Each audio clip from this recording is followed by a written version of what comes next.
Panty and Stocking with Garterbelt might go down as one of the most iconic animes from the 2010s. Still beloved, cosplayed, and talked about to this very day. It's undoubtedly an era-defining anime, and arguably one of the last truly great shows from Gainax. And now, with Studio Trigger officially announcing the new Panty and Stocking with Garterbelt, the internet has exploded, and it got me thinking, why is this show still relevant after all this time?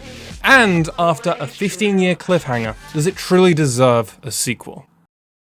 Panty and Stocking with Garterbelt was the final standout anime from the now defunct but still undoubtedly legendary Studio Gainax. Most fans recognize Gainax as the studio behind Evangelion, but their legacy extends far beyond that. After exploding into the scene with Evangelion, Gainax continued to push boundaries with bold experimental hits like Furikuri and Tengen Toppa Gurren Lagann. Of course, not everything they produced was a game changer. They had their share of misses, but Gainax constantly delivered beloved cult classics, such as Gun Buster, Nadia, The Secret of Blue Water, and even Madoka Box. Panty and Stocking, however, marked the end to an incredible era.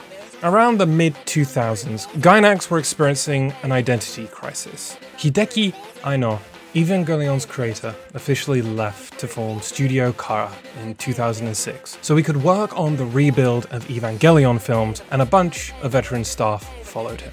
This sparked considerable concern within the anime community. Was Gainax done for? Were the glory days over? Then, 2007 hit, and Gurren Lagann exploded. Directed by Hiroyuki Imaishi, it became a breakout success, giving Gainax a second wind that paved the way for Panty and Stocking with Garterbelt. So, after Gurren Lagann wrapped, the staff went on a celebratory trip.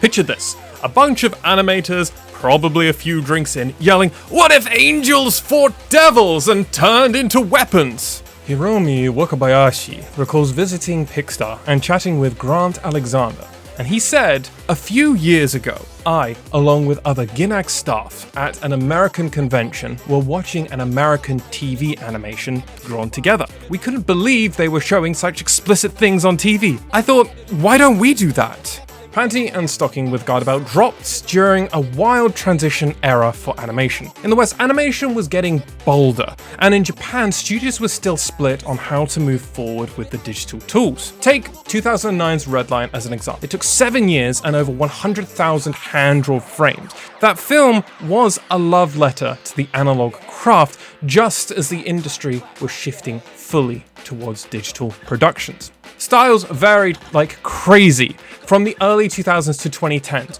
you had shows with wild approaches in aesthetics. Eureka 7,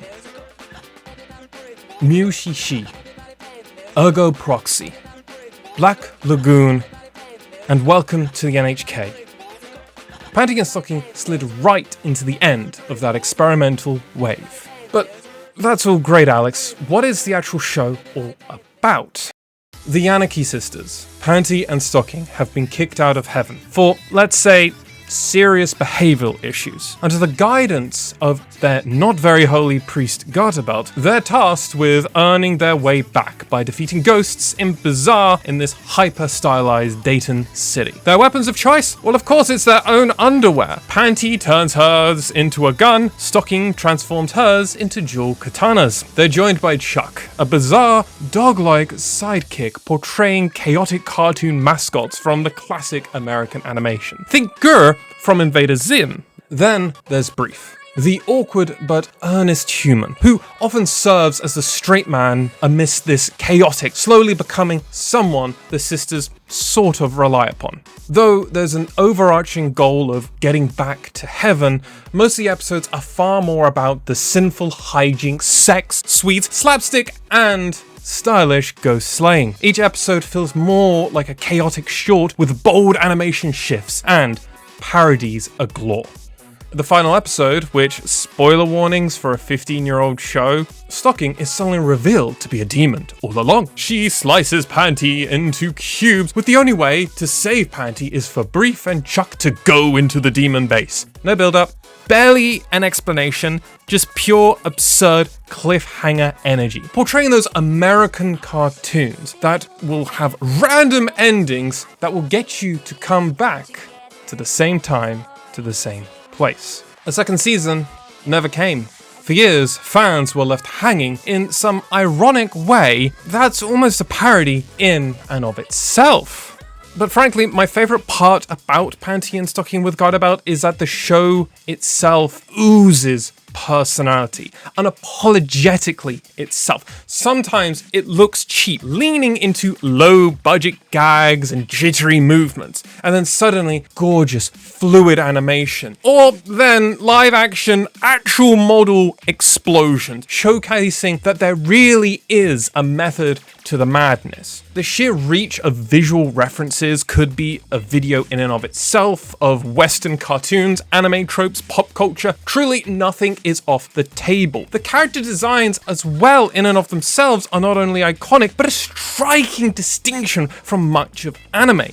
Due to their simplicity and boldness of their silhouettes, they're adaptable across countless art styles, and yet remain instantly recognizable with their visual identity. Even 15 years later, when people cosplay these characters, they're instantly recognizable. But if the visuals are captivating, the soundtrack is legendary. Panty and Stocking might go down as having one of the best anime soundtracks of all time. Teddy Lloyd takes the lead with pulse-pounding tracks and an unforgettable theme. Ticey Force and other contributors keep the vibes tight and the chaos flowing. It's raunchy, hype, sleek, and occasionally surprisingly emotional. Tracks like D-City Rock and Fly Away just hit so different and are timeless. But it's songs like Tenga Step that I've had playing throughout this whole section showing that the show has room to breathe.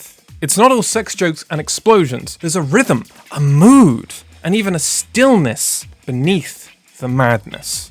After Panty and Stocking, another wave of talent walked out from Gainax. This time, they formed Studio Trigger, which leads us into that question. Does Panty and Stocking deserve to have a follow-up? The answer lies in who is making it.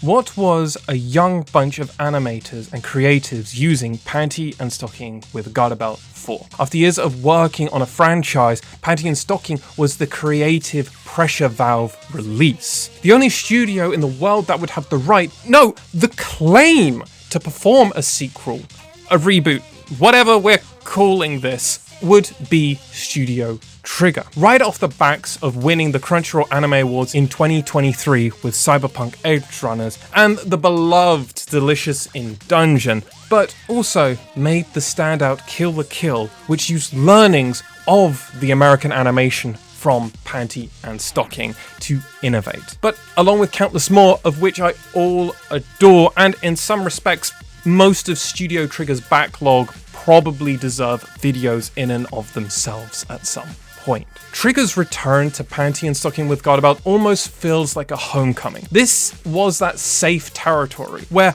they could honestly throw all sorts of wacky, wild, and unhinged ideas at the wall.